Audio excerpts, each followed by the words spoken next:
चलिए प्रतियोगिता दर्पण का सीरीज कर रहे हैं हम लोग।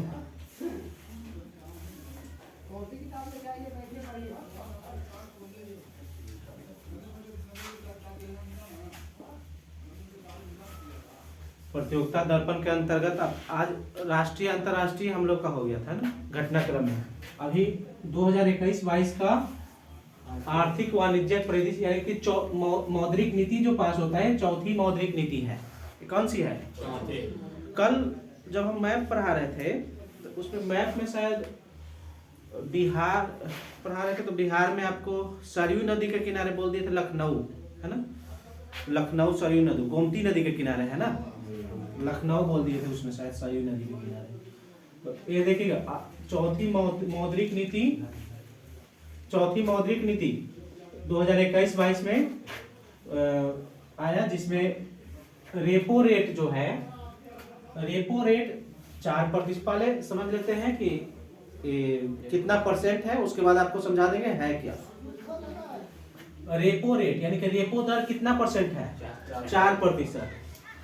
ये रेपो है, एक रिवर्स रेपो है। तो रिवर्स रेपो रेट कितना है? 3.75%। बैंक दर 4.35%। बैंक दर कितना है? 4.35%। MSF मार्जिनल स्टैंडिंग फैसिलिटी ये है 4.25%। नकद आरक्षण अनुपात CRR cash reserve ratio 4%। Cash reserve ratio कितना है? 4%। सांविधिक तरलता अनुपात या स्टैट्यूटरी लिक्विडिटी रेशियो कितना परसेंट है? 18%। अब समझते हैं कि ये चीज है क्या, है ना। कितना परसेंट है एग्जाम में यही आएगा। अब रेपो रेट समझ लेते हैं कि रेपो रेट जब RBI RBI कोई भी वाणिज्यिक बैंक जैसे SBI ले लीजिए, है ना।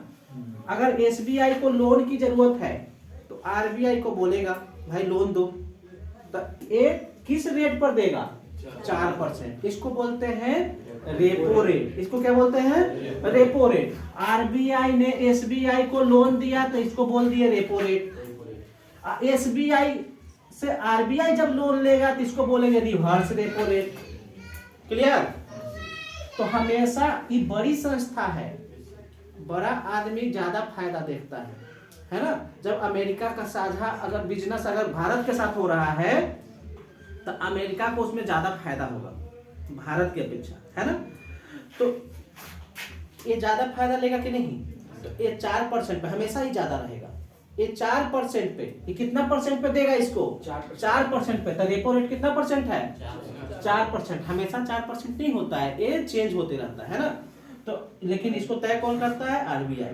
तो रेपो रेट कितना परसेंट? 4%। SBI को दे दिया। अब SBI से रिवर्स इसको जरूरत पड़ा। ये रिवर्स रेपो रेट की जरूरत क्यों पड़ती है? आखिर इस RBI के पास पैसा घट गया है? नहीं, मार्केट में बहुत ज्यादा कैश आ जाता है तो ब्लैक मनी वाला प्रॉब्लम हो जाता है। तो मार्केट से पैसा ऊपर लेने के लिए RBI, है ना, वो चाहता है कि मार्केट में मान लीजिए 2000 का नोट बहुत आ गया, तो 2000 नोट को खुद अपने पास लेने के लिए वो क्या करेगा? रिवर्स रेपो रेट को बढ़ा देगा। मान लीजिए रिवर्स रेपो रेट जो है अगर 3% है तो बोलेगा वाणिज्यिक बैंक को कि हम 3.75% कर देते हैं, आप मार्केट से 2000 के नोट लीजिए, हमको दीजिए। तो ये लोग अपना फायदा देखने के लिए क्या करता है? रिवर्स इसको पैसा देता है RBI को, है ना। RBI SBI को दिया तो SBI मतलब सिर्फ SBI ही नहीं समझिएगा, वाणिज्यिक जितने भी बैंक है जो आपसे कनेक्ट होते हैं, है ना, ये सारे आ जाते हैं। तो SBI पे एग्जांपल दे रहे हैं। तो RBI SBI को दिया तो रेपो रेट कितना परसेंट है? 4%। SBI RBI को दिया तो रिवर्स रेपो रेट तो कितना परसेंट है? 3.75%। अब ध्यान दीजिएगा MSF के पहले देखिएगा यहाँ पे नकद आरक्षण अनुपात CRR कैश रिजर्व रेशियो। दरअसल SBI के पास जो भी पैसा है ना, ये RBI बोलेगा कि आपको जितना है ना आपके पास उसका 4% मेरे पास जमा कर दीजिए। वो 4% आपका रिजर्व रहेगा, आप ही का रहेगा। लेकिन मेरे पास रहेगा। तो cash reserve ratio, cash reserve ratio जो कहाँ रहता है? आरबीआई के पास, आरबीआई के पास में रहता है। वाणिज्यिक बैंकों का ये होता है। कितना परसेंट इसका रेट रखा हुआ है? 4%। कितना परसेंट है? 4% है। तो कैश रिजर्व रेशियो समझ में आ गया? कितना परसेंट है? 4% है। अब समझते हैं MSF, मार्जिनल स्टैंडिंग फैसिलिटी। ये 4 रेपो रेट जो है, अब वाणिज्यिक बैंक को एक सीमित तक न लोन दिया जाएगा। बैंक तो बहुत सारा है, अब सबको, सभी बैंकों को हम एक सीमित तक न देंगे। मान लीजिए किसी का 4 लड़का है, तो एक लड़का को बहुत ज्यादा दे देगा और एक को नहीं देगा, है ना? तो वो फिर लिमिट नहीं रहेगा। तो एक लिमिट तक एसबीआई को पैसा का जरूरत था, दे दिया। अब बोला कि अब अगर तुमको लेना है ना, अब और लोन लेना है, तो इस पर लो, एमएसएफ पे, मार्जिनल स्टैंडिंग फैसिलिटी, इस पर हम तुमको ज्यादा कर लेंगे। क्या करेंगे? ज्यादा कर लेंगे। तो एक लिमिट तक ले लिया, और उसके बाद फिर लेना रहेगा तो किस पर लेगा? Marginal standing facility. पहले ये सुविधा नहीं थी, 2011-12 में सुविधा आया। जब 11-12 में सुविधा आया तो उस समय इसका रेट रखा गया था 8.3%, लेकिन अभी इसका रेट कितना है? अभी इसका 4.25% है। हमेशा रेपो रेट से ज्यादा रहेगा कि नहीं रहेगा? रहेगा ना, क्योंकि वो ज्यादा ले रहा है, एक्स्ट्रा ले रहा है, तो ये हमेशा रेपो रेट से ज्यादा रहेगा। कौन? MSF, marginal standing facility. आ गया समझ में? अब समझते हैं नीचे वाला, सांविधिक तरलता अनुपात। ये क्या है? Statutory liquidity ratio. किसी भी बैंक को आरबीआई एक नियम बनाता है कि आपके यहाँ जितना पैसा है ना, उसका इतना पैसा आपको रिजर्व रखना है। 4% तो हमको देना है, हम रिजर्व रखेंगे आपका पैसा, और कुछ पैसा को आपको रिजर्व रखना है, तभी आपको लोन देने का हम परमिशन देंगे, और नहीं तो नहीं देंगे। तो उसका रेट एसबीआई, मान लीजिए आरबीआई है, तो आरबीआई अभी कितना रखा है? 18%। कितना है? 18%। ये जरूरी नहीं कि कैश के रूप में भी हो, ये आपको कैश के रूप में हो, आभूषण के रूप में हो, और सरकारी जो प्रतिभूति होता है उसके रूप में, किसी भी रूप में आप रख सकते हैं। लेकिन वो कितना होना चाहिए? 18%। हाईएस्ट इसकी सीमा होती है, आरबीआई हाईएस्ट 40% तक इसकी सीमा बना सकता है, समझे? इससे ज्यादा आरबीआई नहीं बोलेगा रखने के लिए। तो अभी कितना है?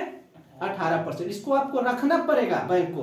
तो अब मान लीजिए नहीं रखेगा रिजर्व में, सब पैसा लोन पे दे दिया, कल होके इसको ट्रांजैक्शन करना है तो कैसे करेगा?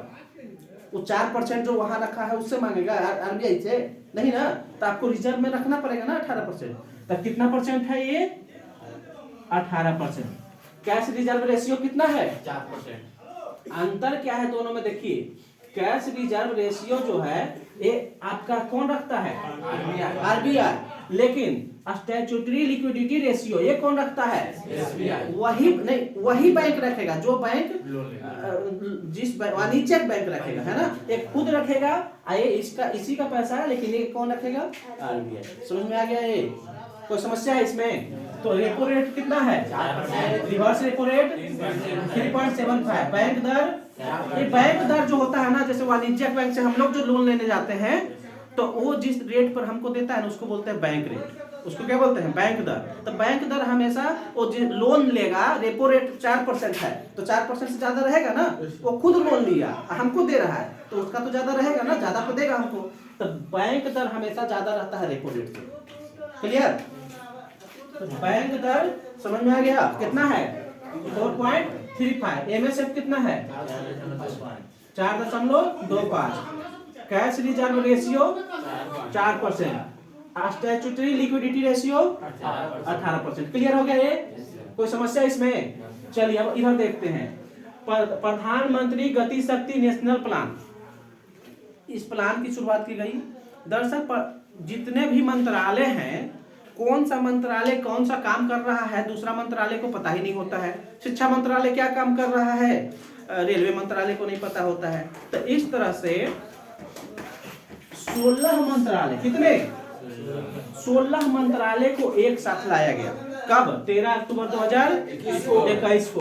और लाकर इसमें 100 लाख करोड़ का बजट है। अब ये 16 मंत्रालय आपस में बात करेंगे और 16 मंत्रालय जो है ये आपस में बात करके कोई किसके यहाँ क्या काम चल रहा है, कौन सा मंत्रालय में कौन सा काम चल रहा है, ये सब जानकारी आपस में देना है। तो इसके तहत करना क्या है, 100 लाख करोड़ रुपया, 100 लाख करोड़ रुपया का बजट है ये। इसमें सौर ऊर्जा को 87.7 गीगावाट से अभी 225 गीगावाट करना है। कब तक, 2024-25 तक करना है, 2024-25 तक करना है, 2024-25 तक। कब तक करना है, 2024-25 तक करना है। कितना, सौर ऊर्जा को 87.7 गीगावाट का भी उत्पादन हो रहा है, लेकिन करना कितना है, 225 गीगावाट करना है। किस योजना के तहत, प्रधानमंत्री गति शक्ति योजना के तहत। रेलवे कार्गो परिवहन को 121 करोड़ टन का भी हो रहा है व्यापार, लेकिन 160 करोड़ टन करना है। कितना करना है, 160 करोड़ टन करना। कार्गो परिवहन का मतलब समझ रहे, माल भाड़ा है ना, माल। रेलवे को फायदा जो बेनिफिट होता है पैसेंजर ट्रेन से नहीं होता है, मेन फायदा जो होता है वो माल भाड़ा से, वहां घंटा के हिसाब से पैसा लगता है, 60,000 70,000 ऐसे। 4G कनेक्टिविटी सभी गांवों तक पहुंचाना है। ये 3 काम है, जो तीनों काम करना है किसके अंतर्गत, प्रधानमंत्री गति शक्ति नेशनल प्लान के अंतर्गत, जिसके अंतर्गत कितना इशू हुआ है पैसा, 100 लाख करोड़। अब आप सुने होंगे अभी हाल ही में अक्टूबर महीना में है ना, एयर इंडिया का बोली लगा था। तो एयर इंडिया का जब बोली लगा तो इस बोली में कौन, टाटा कंपनी जो है, टाटा सन्स कंपनी जो है ना, टाटा सन्स कंपनी है, इसका नाम क्या है, टेलेस प्राइवेट लिमिटेड। क्या है, टेलेस प्राइवेट लिमिटेड है ना, टेलेस प्राइवेट लिमिटेड इस बोली में एयर इंडिया को खरीद लिए। पहले एयर इंडिया इन्हीं के पास था, इनकी शुरुआत कौन किए थे, यही किए थे। और कितना में खरीदे, 18,000 करोड़ में। तो 18,000 करोड़ में खरीदे, लेकिन इसका एक बेस प्राइस तो होगा, सरकार बोली होगी कि इस बेस प्राइस पर आगे, इससे आगे बोली बढ़ेगा। तो बेस प्राइस था 12,906 करोड़।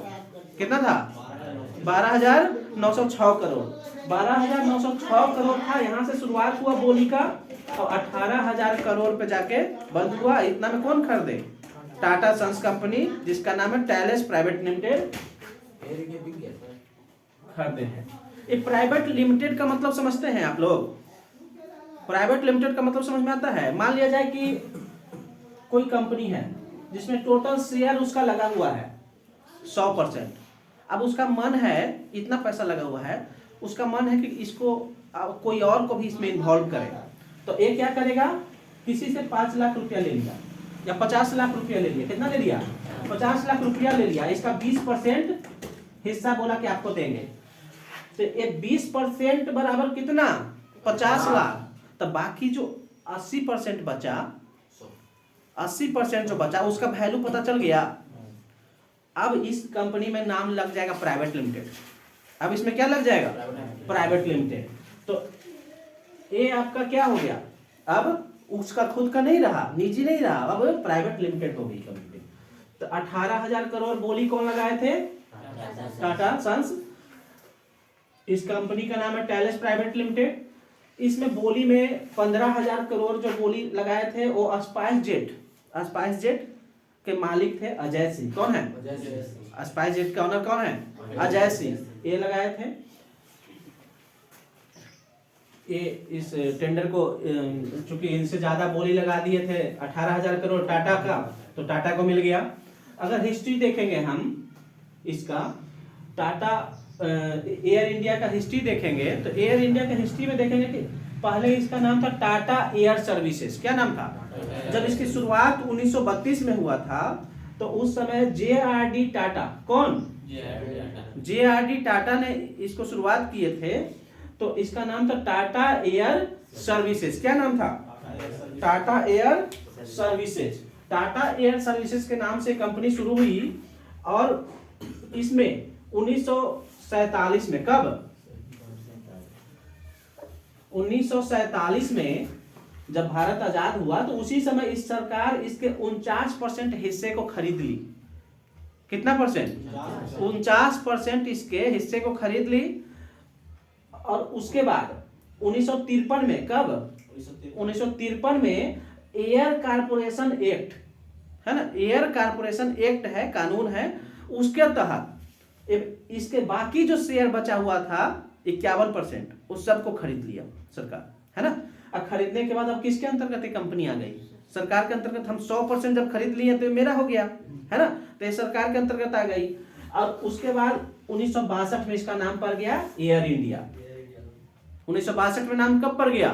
1962 में किसके किसके बीच युद्ध हुआ था? भारत और चीन के बीच में। भारत पर आक्रमण उसमें किया था चीन, है ना। तो जब चीन आक्रमण किया था उसी समय एयर इंडिया के समझिए जरूरत पड़ गया होगा, तो इसका नाम क्या हो गया? Air India. क्या नाम हो गया? Air India. कब? 62 में। लेकिन जब 1990 में उदार नीति आया, 1990 में उदार नीति पास हुआ, तो उदार नीति में बहुत सारी प्राइवेट कंपनियां इस क्षेत्र में आए, है ना, अपना फ्लाइट शुरू किया। तो जब वो शुरू किया तो कंपटीशन यानी कि प्रतिस्पर्धा बहुत ज्यादा बढ़ गया।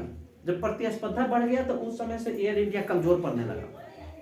जब मार्केट में प्रतिस्पर्धा आ जाएगा तो आपको मार्केट के हिसाब से चलना पड़ता है, तो एयर इंडिया उस समय से कमजोर पड़ने लगा।